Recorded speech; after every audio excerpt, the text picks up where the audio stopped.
In this take, I want to talk about the Memphis Grizzlies versus the Los Angeles Clippers and how the game unfolded, giving my reaction. Now, before we get into that, though, please like, subscribe. Also, get the notification bell so you can get the newest and the bonus content first.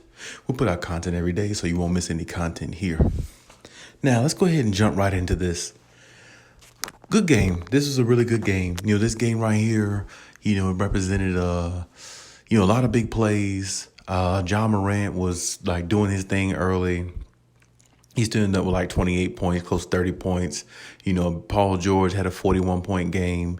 And shout out to Jaren Jackson. Jaren Jackson played really good. Him being injured the last season. He's been dealing with injuries for most of his, career from what I know of. But like I said, he really balled out tonight and showed, why he was always a promising talent in the NBA. So you got to give Memphis Grizzlies the credit. They made the necessary plays when they need to. They made the plays they need to make in order to win the game, and that's what it comes down to. Paul George had a great night. I thought he shot efficient, and I thought he came out with his head on, ready to play. But the Clippers just couldn't get the victory. And I'm saying that because I feel like they need more from Reggie Jackson.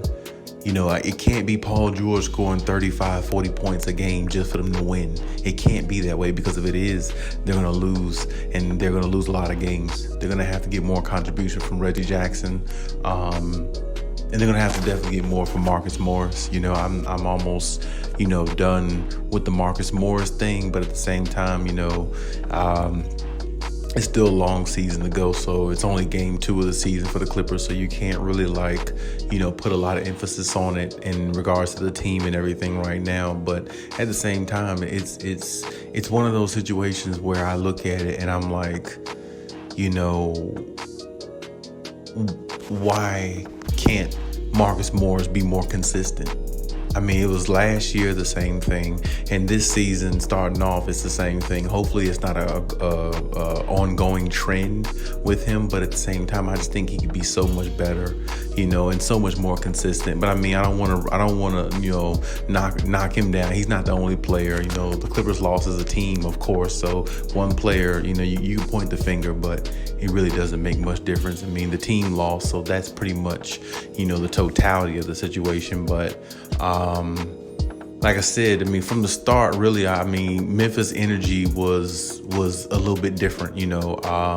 I just felt like I felt like Memphis played like they weren't threatened by the Clippers. You know what I'm saying? And when you play a team like you're not threatened by them, it's almost like you're playing with house money. It's like you're almost playing with nothing to lose. And when you play that way, well, a lot of times that bodes well in your favor, because you have the mental or the psychological advantage over the other team, because the other team is thinking that, or possibly they could be thinking that you're going to lay down for them because they're the better team, or, the other team feel like they got the home crowd and everything in their favor, so they feel like it's their opportunity to win, or they feel like it's meant for them to win. But as the opposing team coming into the game, in LA like that, to get a big victory like that, like Memphis did, you got to give Memphis credit. But I'm really, really disappointed. I thought the Clippers would win this game by maybe double digits. That's what I predicted. I predicted wrong, so I'd be the first to admit that. But I was really shocked by this game. I thought Reggie Jackson would have a little bit of a bigger game. I thought Reggie Jackson would have somewhere around 26 points, somewhere around there. I thought Marcus Morris would have a little bit more points, maybe 19 himself, or a little bit more, who knows. But like I said, it really was all Paul George for the most part. It was good to see Isaiah Hartenstein, though, come in. That dude came in and made, play some really big minutes. He played very limited minutes, I think 16 minutes, and had 11 points, or something like that. So, shout out to Isaiah Hartenstein for getting some minutes in there. Zubac didn't really play the best.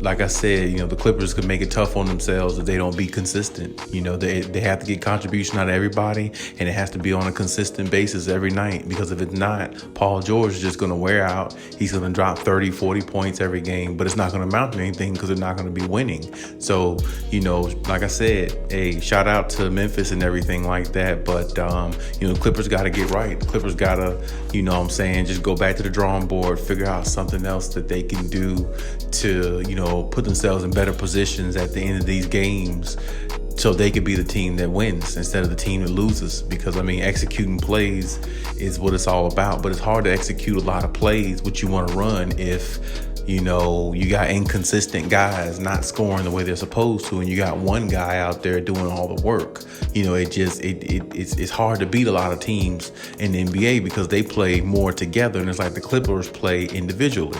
Because a lot of times when you watch Reggie Jackson, it looks like he's playing one-on-one basketball outside in the backyard or at a gym somewhere. It doesn't look like, he's your traditional point guard who's trying to penetrate to the paint to find other players, or, pass first, then shoot second, sometime. And, I'm not saying all the time, Reggie, but sometime it looks like that, Reggie. And then it looks like, the same thing with Paul George sometimes, just one-on-one basketball. And I feel like the Clippers just need more ball movement. The movement of the ball needs to be distributed more. I feel like they need to play more like the way Golden State does. Golden State Warriors, they don't have all their weapons, but the way they move the ball with their ball movement allows them to be effective against any team they play, because the other team might have bigger players, better rebounders, but the Warriors are keeping themselves in games and winning games because they're getting more high percentage shots with their ball movement and their passing.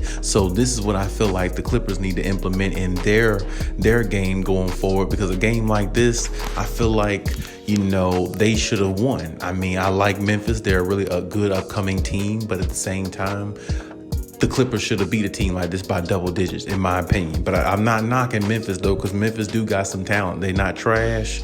None of that, John Morant's really starting to make a come up, and he's really starting to open a lot of eyes and being really impressive. And the team is just being, just playing at a high level mentally and everything. And like I said, with Jaren Jackson playing like that, definitely going to make them a good team going forward. But I expect better from the Clippers.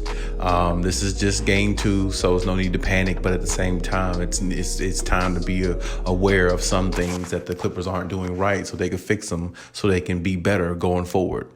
But hey, like I said, shout out to Memphis. Big win for them, Clippers. Move on to the next. Got to have amnesia. Move on to the next game.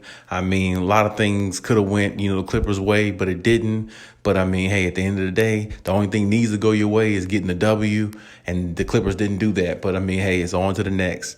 But hey, leave any comments in the comment section. Let me know what you think about the game, the reaction, and let me know what you think about, what the Clippers need to improve on. Whatever you decide to put in the comment section.